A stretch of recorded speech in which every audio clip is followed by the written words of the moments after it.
Troisième point, la nouveauté du peuple de Dieu. D'où l'on vient? Ah, c'est intéressant de savoir quand même d'où l'on vient sur ce registre-là. Voici ce qu'on trouvait dans le Catéchisme alusiae du diocèse de France, édition de Nantes, 1957. Ah ben, il faut quand même être précis. Hein. Voilà. Oui, mesdames et messieurs de Nantes, voilà ce que vous trouviez dans le Catéchisme alusiae du diocèse. Qu'est-ce que l'Église? L'Église est la société de tous les chrétiens fondée par Jésus-Christ, gouvernée par le pape et les évêques unis au pape. Quels sont les pouvoirs du pape? Les pouvoirs du pape sont d'enseigner, de gouverner l'Église. Deux fois le mot gouverner. L'Église tout entière est de juger les pasteurs et les fidèles.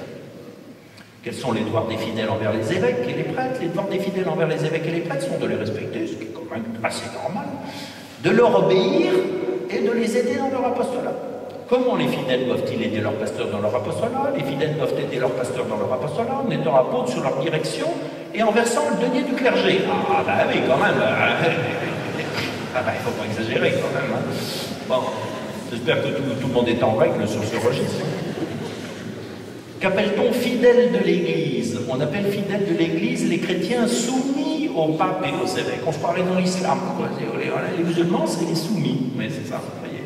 Est-il nécessaire d'appartenir à la véritable Église? Oui, il est nécessaire d'appartenir à la véritable Église, et ceux qui restent volontairement hors de cette Église ne peuvent être sauvés.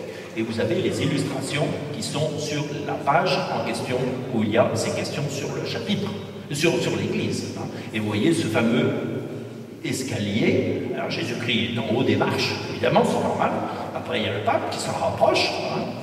Après, il y a les évêques qui sont les jambes en dessous, les prêtres, et vous, mesdames et messieurs, les fidèles, vous êtes près du gouffre. Voilà. C'était l'illustration de l'Église en 1957, hein, c'est-à-dire 5 ans avant l'ouverture du Concile. Et cette belle illustration, hors de l'Église, point de salut. Ben oui. Ben voyons. Voilà, c'est là que nous venions.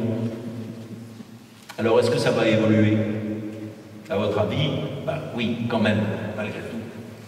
Alors, toujours dans ce fameux grand schéma d'Ecclésia, il y aura tout un chapitre qui va être consacré au peuple de Dieu.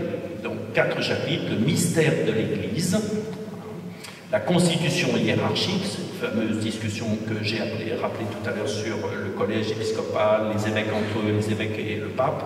3e chapitre, le peuple de Dieu. Et 4e chapitre, l'appel à la sainteté.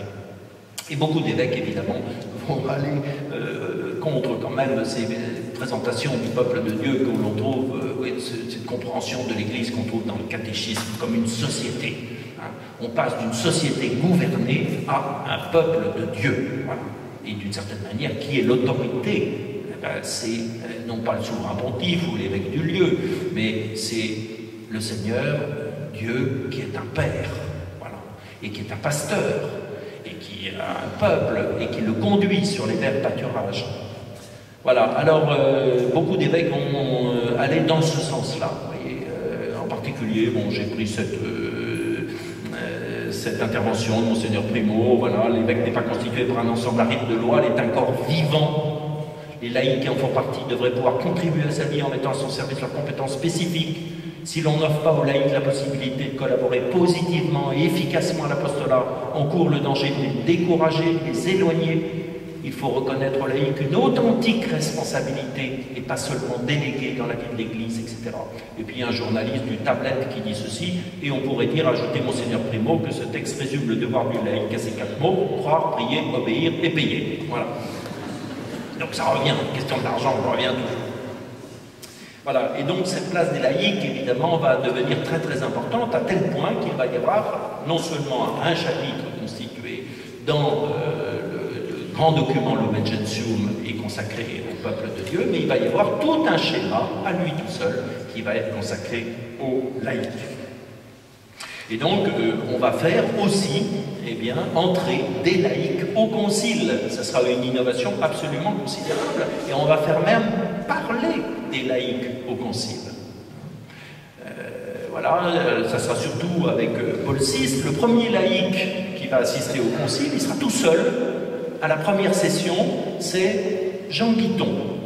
Jean Guiton, que Jean XXIII appréciait beaucoup. On dit souvent que c'est un ami de Paul VI, mais Jean XXIII l'avait beaucoup apprécié. Et à quel moment Jean XXIII l'avait apprécié? Eh bien, quand il était nonce ici, quand Monseigneur Roncalli était nonce à Paris. Et il avait beaucoup lu des écrits de Jean Guiton et il l'avait invité au concile. Et Jean Guiton s'était retrouvé tout seul laïque à la première session. Voilà. Et c'était aussi un ami de Paul VI. Et Jean Guiton va parler à la fin de la deuxième session, devant toute la aula conciliaire, si vous voulez. Ouais. Alors, ensuite, Paul VI va nommer eh bien, des auditeurs supplémentaires, on les appellera des auditeurs, donc des hommes, ils vont devenir matin, et il va nommer aussi des femmes au concile. Mon Dieu, le pauvre Pie IX, il se retournait dans sa tombe, voir des femmes au concile, vous vous rendez compte? Donc il y aura des religieuses, ben oui, c'est comme des femmes malgré tout, même s'ils étaient un peu bâchés quand même, malgré tout. Et puis des laïcs, vous voyez? Voilà. Alors de France, qui y aura ben, comme auditeur Jean Guiton, Jean Larnaud, qui est secrétaire général de l'Organisation internationale catholique, Henri Rollet, président de la Fédération des hommes catholiques, et Marc de Rosen, qui est président de l'UNIAPAC, c'est un organisme international pour les cadres et les patrons chrétiens, si vous voulez. Et puis deux religieuses, Sabine de Vallon, la supérieure générale des Dames du Sacré-Cœur, qui était la présidente de l'Union des supérieures générales, et puis la mère Guillemin, qui était la supérieure générale des filles de la Charité, et une laïque, Marie-Louise Monet, que vous voyez ici. Marie-Louise Monet, ça vous dit quelque chose? Oui, Jean Monnet, et alors? Eh bien, Marie-Louise Monet, c'était la sœur de Jean Monnet. Voilà. Et elle est revêtue de sa belle mantille. Voilà. Donc, des laïcs vont intervenir au concile. Il y aura Jean Guiton qui va parler au concile. Il y aura un Anglais, Patrick Kegan, qui va aussi parler au concile au moment où on va débattre du schéma sur l'apostolat des laïcs. Et puis, un Africain, un Togolais, qui va parler au concile. Alors, je ne sais pas si les évêques pensaient qu'il allait venir avec son pagne de léopard et tout ça. Non, non, un Africain, tout bien dans son costume, etc. Vous voyez. Et quelqu'un qui va impressionner beaucoup, évidemment, le concile. Voilà, un certain Eusèbe Adjakapelet, voilà, un Togolais qui va s'exprimer en français.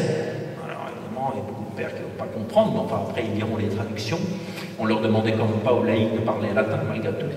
Voilà, et c'est vraiment un très grand événement, si vous voulez, que ces laïcs puissent dire aussi et renvoyer aux évêques, effectivement, eh bien, comment ils ont reçu tout ce que les évêques ont pensé à leur sujet, c'est-à-dire la participation à l'intérieur de la liturgie.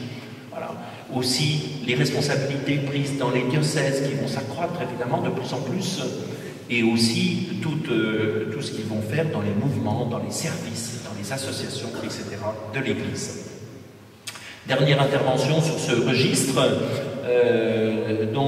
à partir de, dans la troisième session, le schéma des ecclésias va se constituer et les 4 premiers chapitres vont devenir ceci. Est-ce que vous voyez une différence par rapport aux 4 autres que j'ai marqués sur la...